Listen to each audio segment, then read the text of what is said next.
Bonjour, bienvenue sur PhysioSkills. Le but de ce podcast est de vulgariser toutes les notions qui tournent autour de la blessure du sportif, aussi bien les pathologies en elles-mêmes que tous les domaines de compétences qui tournent autour, comme l'ostéopathie, la nutrition, la gestion de la douleur, la préparation d'un physique, etc. Le but est de donner le plus d'informations aux sportifs pour qu'ils soient le plus autonomes possible quant à la prévention de la survenue des blessures ou s'il est déjà blessé, dans le choix des techniques de traitement pour se guérir.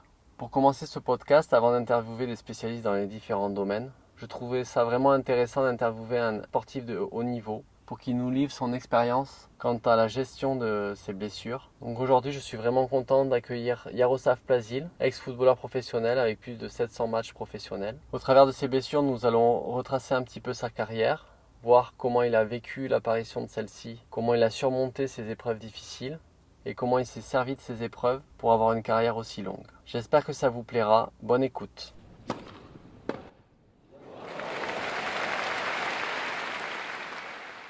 Bonjour Yaro, merci beaucoup d'avoir accepté mon invitation. Je voulais savoir si on pouvait commencer par une petite présentation et si tu pouvais nous résumer un peu ta carrière. Ouais. Mais je m'appelle Yaroslav Plazil, j'ai 38 ans, je suis tchèque. Ça fait très longtemps que je suis en France. Au départ c'était à Monaco, maintenant à Bordeaux.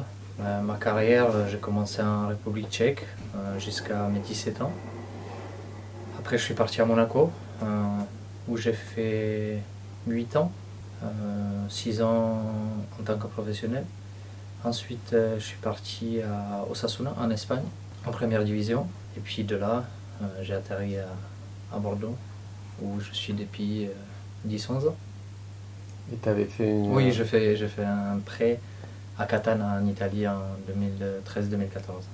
D'accord. Et au niveau palmarès, donc... Au niveau palmarès, j'en ai pas beaucoup. J'ai un trophée des champions en 2009 et une coupe de France en 2013. D'accord. Et tu as fait aussi donc, la finale de Ligue des Champions. Ouais. Tu l'as Avec disputé ? Monaco. Non. Ok, mais tu as fait partie Je suis resté sur le banc, ouais. D'accord. Mais tu avais joué... Ouais, j'ai dû jouer 6 ou 7 matchs sur, on va dire plus ou moins la moitié. En poule, tu en as 6, après tu as 8, quart, demi, 6, 7, 6 et 7, 13. Bon, j'ai dû jouer 7 ou 8. D'accord. Comme ça. Ok. Et du coup, durant ta carrière, est-ce que tu as eu des grosses blessures ? Ouais, j'ai eu quand même pas mal de blessures, surtout en étant assez jeune.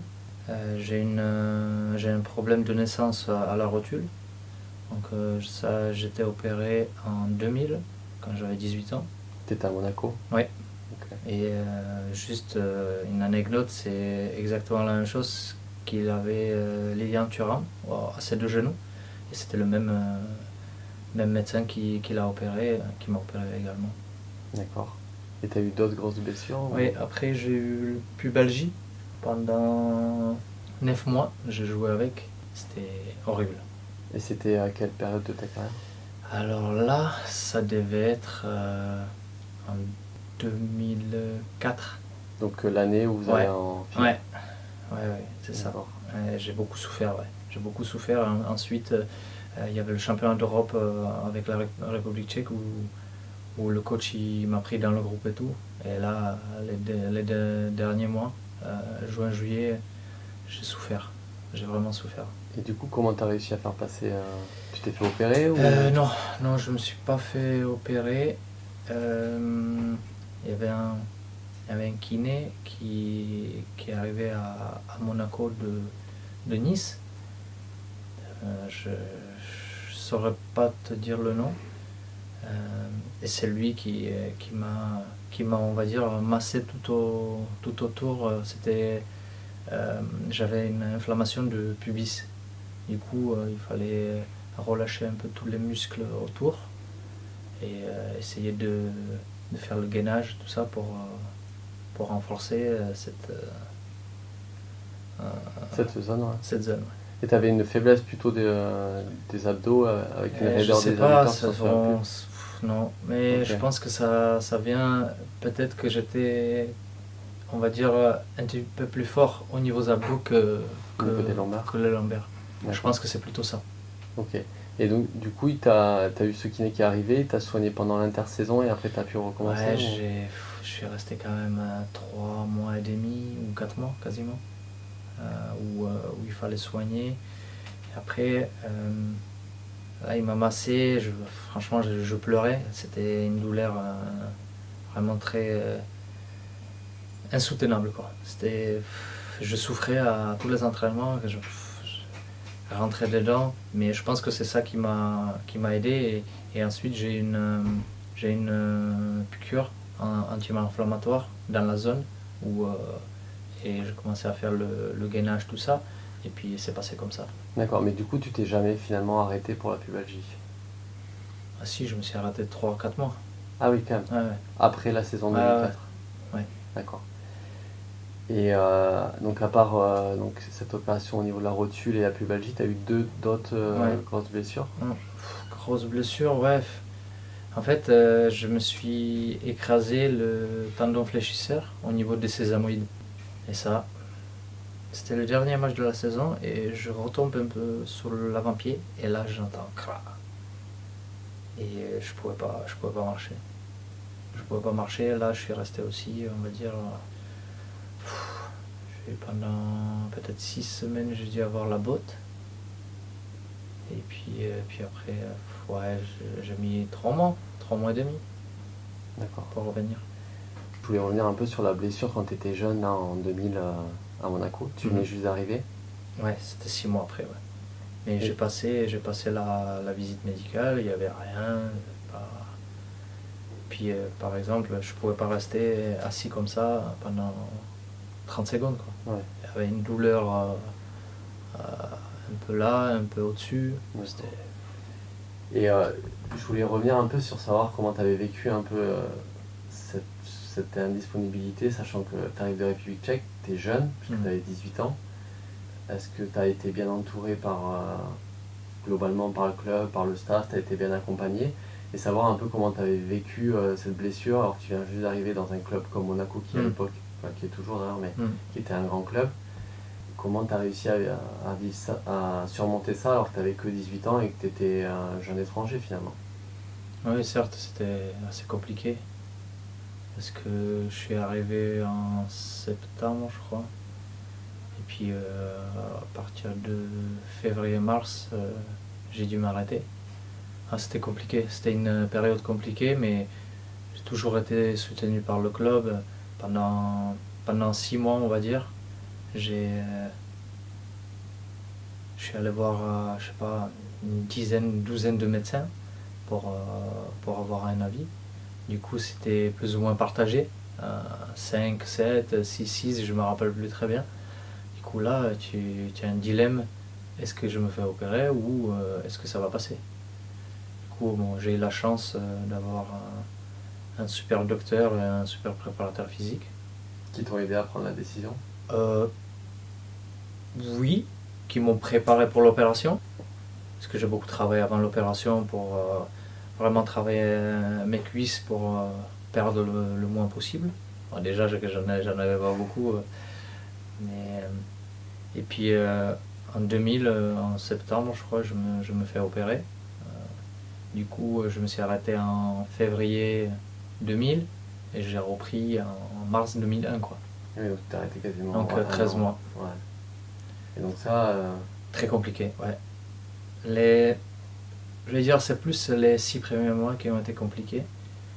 Parce que tu doutes, tu sais pas ce qui va se passer.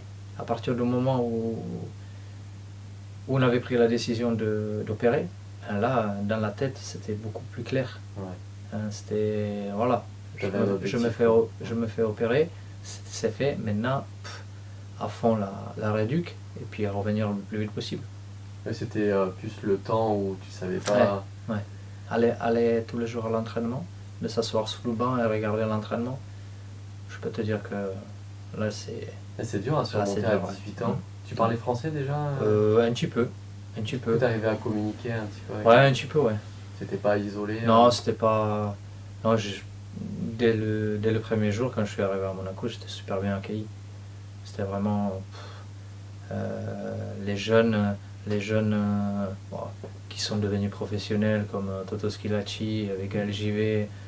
Ça c'était, on va dire, les premiers mecs que j'ai rencontrés. Ils m'ont tout de suite mis à l'aise. C'est des vrais mecs, c'est des vrais humains, quoi. Et ils t'ont soutenu pendant... Ouais, complètement. Ouais, c'est jamais évident parce que à cet âge-là, tu n'as pas une grande expérience de ce côté-là. Donc tu ne sais pas comment l'appréhender. Mais je pense que cette blessure-là, elle m'a aidé pour la suite. Je m'intéressais beaucoup plus à mon corps. Comment je pouvais bien me préparer et aussi comment prévenir les blessures. Et du coup, quand tu as recommencé à retrouver les terrains, etc., est-ce que tu avais une appréhension un petit peu, vu que tu t'es fait opérer des genoux, est-ce que tu avais une appréhension, ne serait-ce que déjà recourir ou faire des appuis ou reprendre le contact? Est-ce qu'il y avait une appréhension ou tu t'es pas trop posé de questions? Je ne me suis pas trop posé de questions. J'étais très bien préparé, comme je disais tout à l'heure, avec le doc et le préparateur physique. Je leur dois, on va dire... Ta carrière? Ouais, quelque part, oui. Quelque part, oui. C'est deux personnes qui ont énormément compté pour, on va dire, pour la suite de ma carrière. Et du coup, quand tu as eu une blessure, quand tu revenais sur le terrain, tu n'as jamais eu trop d'appréhension, tu te sentais toujours assez prêt pour reprendre? Écoute, je vais te dire comme ça. En tant que joueur professionnel, on va dire 90% de matchs, tu joues avec une douleur. Peu importe où elle est, la douleur, et après, soit tu sais passer par-dessus, soit tu t'arrêtes. Moi, c'était pas mon cas. Je pense que comme j'ai eu l'expérience avec le genou, je pense que c'est cette blessure-là qui m'a aidé en me disant que voilà, maintenant je sais que j'aurai des douleurs tout le temps. Et tant que la tête elle le sait, le corps il répond. Ouais, finalement c'était surtout la première blessure où tu t'es quand même fait opérer, où tu aurais pu avoir une appréhension et finalement tu as tellement été bien préparé que c'est cool, t'as pas eu de... Non, c'est cool. C'est cool. T'as pas mal de joueurs qui, quand ils recommencent, ont une appréhension et tu sens qu'ils mettent pas tout l'appui sur la jambe qui a été opérée ou des choses comme ça. Ouais, mais quand tu aimes le football, tu as juste envie d'être sur le terrain. Après, que tu es un petit peu moins bien et mais tant que tu es sur le terrain, c'est ce qui compte. Maintenant, de te dire, ouais, j'ai mal par-ci, par-là, ouais, mais alors. Après, est-ce que c'est surmontable ou pas? Ça, chacun doit savoir. Oui, puis c'est sport de haut niveau, une vision quand même un peu à court terme, il faut jouer le match, parce que c'est le job, quoi. Ouais, après, c'est chaque personne, elle va avoir un ressenti différent. Si tu as déjà... Moi, c'est mon avis, hein. Si tu as déjà un avis ou tu as vécu une expérience, je pense que c'est plus facile après. Donc tu t'es vraiment servi de cette première expérience qui finalement était hyper dure, complètement, du fait du contexte, etc. Et en fait tu t'es dit, je sais pas, je vais pas te paraphraser, mais j'ai surmonté ça, donc finalement maintenant je peux un peu tout surmonter. C'est un peu ça, oui. Ouais. C'est un peu ça. Ça a été formateur. Ouais, parce que j'ai beaucoup souffert vraiment pendant les 13 mois. Et quand j'ai repris, j'étais nul. Franchement, en y réfléchissant en arrière, pendant 13 mois tu joues pas. T'as mis combien de temps à retrouver ton niveau?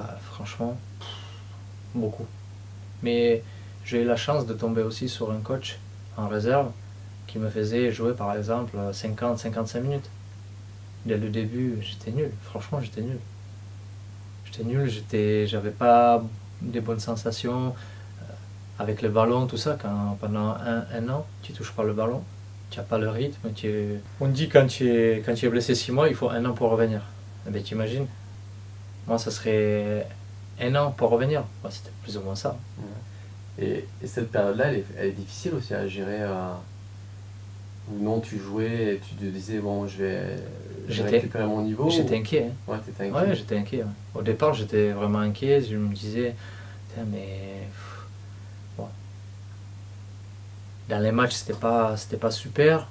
pendant les entraînements, tu progresses, quoi. Petit à petit, tu commences à progresser. Et c'est là où tu te dis, bon, ok, pour l'instant, c'est pas encore top, mais je vais y arriver. Ouais, c'était une bonne introduction au milieu professionnel, quoi. T'as Un passé petit peu, 2 ans à Ouais. galérer, quoi. Ouais. Donc une fois que t'as surmonté ça, Après, t'es fort, quoi. Ouais, je pense. Et du coup, tu te ressens encore un peu de cette douleur au genou ou plus du tout? Ça t'a gêné durant ta carrière, ces douleurs? Si, un petit peu quand je suis. Quand j'étais fatigué. Tu sais, quand tu es fatigué, ben, les muscles travaillent pas pareil. Et du coup, de temps en temps, tu ressens une petite douleur, mais c'était pas énorme. Donc finalement, t'as bien fait de te faire opérer, quoi. Oui, oui. Ouais, c'était. De toute façon, j'aurais pas pu rester comme j'étais avant. Ouais. C'était impossible. Ok. Et du coup, à partir de cette blessure, etc., est-ce que tu as continué à faire un programme de prévention par rapport au genou ou plus globalement? Tu sais, quand tu es dedans, quand tu joues quasiment chaque 3 jours, la seule chose, c'est de bien récupérer, bien boire, bien dormir, faire des massages, même si moi c'était pas trop mon truc, mais j'avais par exemple un Compex et j'avais toutes ces choses-là à la maison. Du coup, de temps en temps, quand j'avais une petite douleur, je faisais. Ouais, mentalement, ça te fait du bien, donc au final, après, tu te sens bien. Et puis, beaucoup d'étirements. Donc toi, ta prévention, c'était surtout les étirements Ouais. et finalement pas tant que ça le renforcement, quoi. Pas beaucoup de renforcement, j'ai toujours fait le gainage, tout ça, mais jamais été un fada de muscu, tout ça, c'était pas trop mon truc. Et par contre, tu passais combien? Tous les jours, tu t'étirais? C'était plus, on va dire, à la fin de ma carrière où j'ai vraiment fait ça tous les jours. Pour durer. Je sais pas si c'est pour durer, mais en tout cas, j'ai découvert les étirements qui me faisaient du bien et qui, en fait, à chaque fois j'ai terminé les étirements, j'avais l'impression que j'aurais pu m'entraîner de nouveau. Et quand tu as cette sensation-là, ouais, c'est magnifique. Tu fais un entraînement très dur, tu t'étires, tu te sens super bien. Après, tu bois de l'eau, tu récupères, puis le lendemain c'est reparti. Et tu avais vraiment l'impression que le fait de faire des étirements après la séance qui était dure, etc., le lendemain matin, tu étais beaucoup mieux? Ah oui, D'accord. complètement. J'étais déjà mieux dans l'après-midi, et le lendemain j'étais nickel. Donc ça te permettait d'encaisser un peu la charge Je de travail. pense que c'est ça aussi. Après, forcément, le corps ne récupère pas de la même manière que quand tu as 20-25 ans. Mais ces étirements-là, ils m'ont aidé, vraiment. Et ça, tu as découvert ça plutôt sur le tard? Ouais, très tard. Avant, tu faisais pas trop d'étirements? Si, je faisais les étirements. Je le faisais pas tout le temps. Tu vois, de temps en temps, tu étais fatigué, tu te dis, ah, pas envie de m'étirer. Bon, ça arrive, hein, c'est comme ça. Hein. Ah, y en a qui s'étirent jamais. Hein. Oui. Mais sur la durée, je pense que ça va être compliqué de... Ouais, c'est important. Ouais. Et tu as joué donc dans trois pays différents, parce que la République tchèque, tu n'étais pas encore pro. Moi aussi, j'ai joué 4 matchs en Ligue 1 là-bas, mais bon, ouais, j'étais très jeune. Ok. Est-ce que tu as vu une différence d'approche dans les soins entre l'Espagne, l'Italie, la France, ou c'était pareil?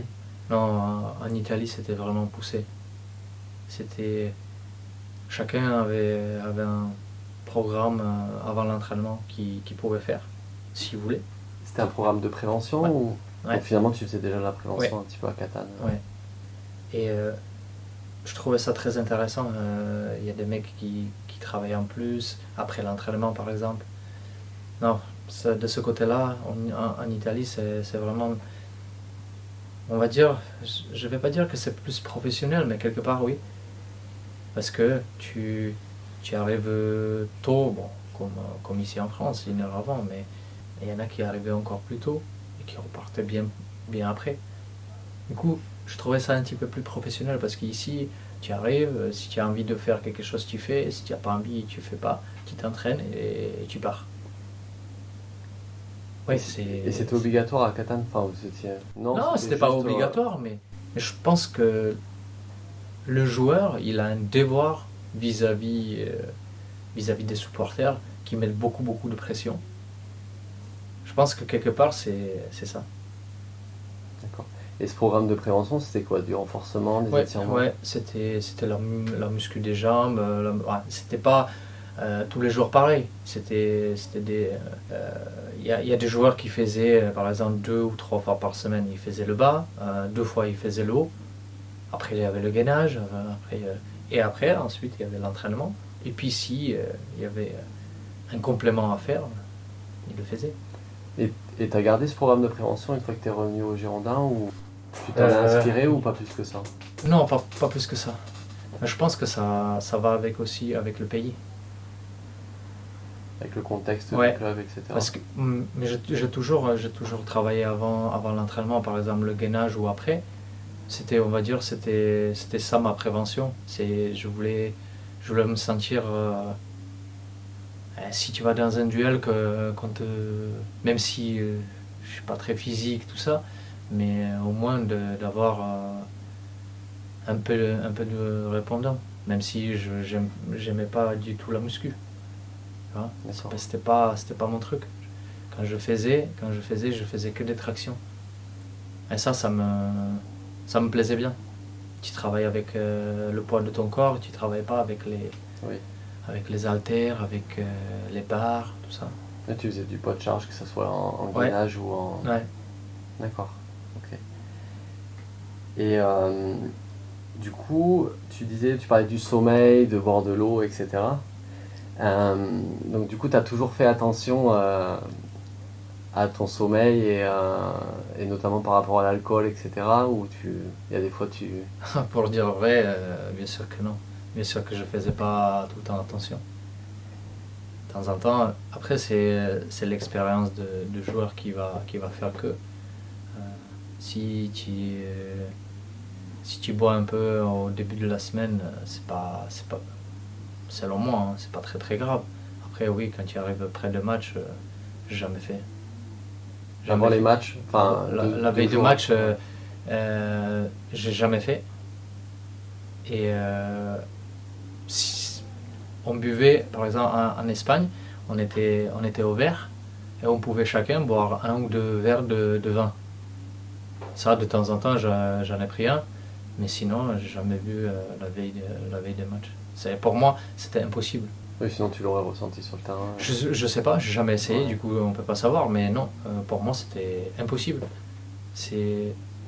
Quand tu es professionnel, pour moi tu peux pas faire ça. Et au niveau du sommeil, tu faisais attention à... T'avais besoin de beaucoup de sommeil toi ou pas? Ouais, j'aimais bien dormir. J'aimais bien dormir et c'est là où je récupérais, on va dire, le plus. Mais c'est toujours pareil. Hein. Tu peux dormir 10 heures et tu vas être ensuite fatigué. Tu vois, parce que tu dors beaucoup. Après, il faut trouver aussi un équilibre, mais ouais, on va dire entre 7 et 9 heures, c'est très bien. Et tu faisais des siestes? Oui, de temps en temps, je faisais des siestes, ouais. Okay. Mais le plus souvent, c'était seulement le jour de match. D'accord. C'est là où j'arrivais à dormir, par exemple, 3 heures. Le jour du match, j'arrivais à dormir... Parce que je sais qu'il y en a qui ont... L'après-midi, je pourrais dormir 3 heures. Donc tu avais zéro pression avant le match ça m'est arrivé pas mal de fois où j'ai pas dormi. Oui. Parce que c'est un match important, parce que voilà. Mais je pense que quelque part c'est normal. C'est normal de sentir cette pression-là. Mais il faut pas qu'elle soit négative.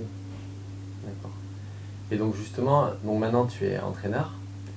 Et qu'est-ce que tu conseillerais à un jeune joueur pour la prévention des blessures durant sa carrière? Qu'est-ce que tu lui conseillerais de faire? Qu'est-ce qui pour toi est le plus important? Je pense que c'est un équilibre à trouver pour chacun. De mon expérience que j'ai pu vivre, pour moi, la chose la plus importante, selon moi, c'est les étirements. Et est-ce que tu vois une différence par rapport aux joueurs, entre quand tu as commencé ta carrière dans les années 2000 et maintenant on est dans les années 2020? Est-ce que tu trouves que les joueurs ils sont plus professionnels ou qu'est-ce que tu en penses?